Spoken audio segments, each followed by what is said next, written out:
Сәлеметсіздер ме, құрметті әріптестер және желі оқырмандары. Ұлы Отан соғысының аяқталғанына 76 жыл толып отыр. Өткен отты күндерді еске салып, бейбіт өмірдің бағасын білуді бастайтын ұлы жеңіске жету жолында қазақстандықтардың асқан ерлігі мен әскери жанқиярлығы Отан соғысы тарихындағы жарқын беттерге айналды. Жеңіс үшін шыбын жандарын құрбан еткен бірнеше миллиондаған қазақстандықтардың есімін ұмытуға болмайды.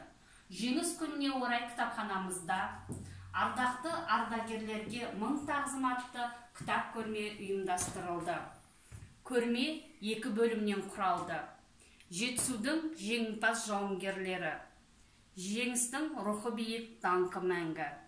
Бірінші бөлімі тарихтан басталып, соғысқа қатысқан жетісулықтар туралы мәліметтер жинақталған. Алматы облысы аумағынан 120 мыңнан астам адам аттанған болатын. Олардың 2-ден бірі сол ұрыс даласында қаза тауып, бір қатары хабар-ошарсыз кеткен. Майданда жаумен шайқасып, өмірлерін қиған отандастарымыз туралы кітаптар мен тылдың сол жылдары майданға деген көмегі бірлігі туралы мәлімдейді.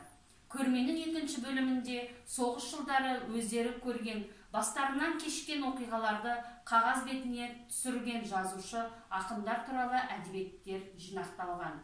Назар қойып тыңдағандарыңызға рахмет.